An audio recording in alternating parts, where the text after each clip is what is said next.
Getty Images. What bugs me about this company is that their stock images are so expensive. It can cost $5 to $10 for one image. And even after paying that much, you don't get to own them. It just feels quite a lot. I mean, I get it. But all I am saying is that it is expensive. So when I read that Getty Images is going public via the SPAC route, it piqued my interest. Because why is it that a fabulously rich company, like Getty Images, is going down the SPAC route, which, to be honest, is quite an expensive way to raise money from the public? Even though I do not know much, or anything, about this industry, I depend on stock images.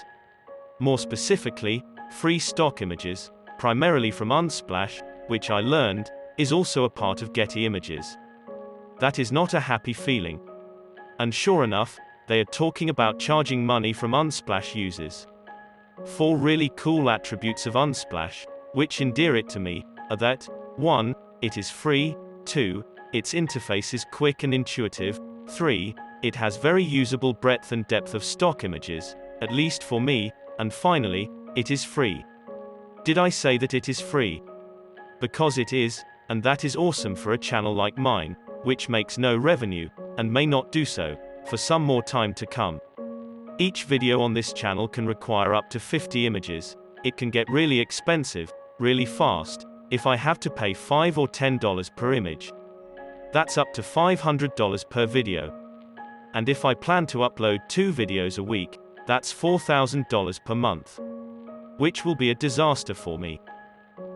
The other reason why this caught my interest is because I see photos sourced from Getty Images absolutely everywhere.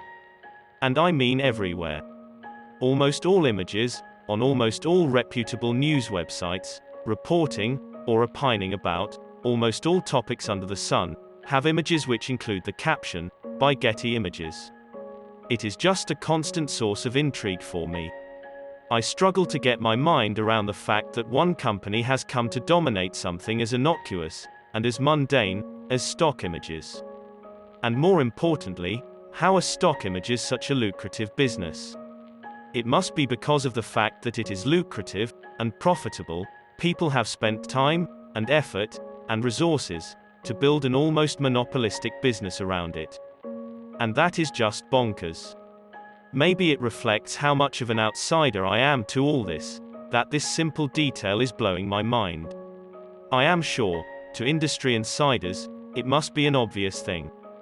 And they must be thinking, of course stock images are a super profitable business. Duh. But as an outsider, I am amazed by how 1, or maybe 3, businesses have positioned themselves, so that there are thousands of individual photographers, who are shooting awesome photos, and giving them to these companies. And there are these large news companies, who are paying hundreds of thousands of dollars to these organizations, to access the images for their news stories. I guess the stock image business works like an aggregator. They pull in all these wonderful photos, from all these talented photographers, from all over the world. And then, equally importantly, they provide a way for image buyers to look through these pictures, choose the ones they want, and pay for them. Some of this payment finds its way back to the photographers, who created the pictures. And while the stock image business is doing that, it is also trying to ensure that the ownership rights are preserved. In many ways, they are not very different from what Spotify, YouTube, Airbnb, and even Uber are trying to do. These incredibly lucrative businesses position themselves between the supply and the demand. They try to create a pathway connecting the two sides of a transaction. And if done well, it is extremely valuable, and the aggregators can charge a toll for their efforts.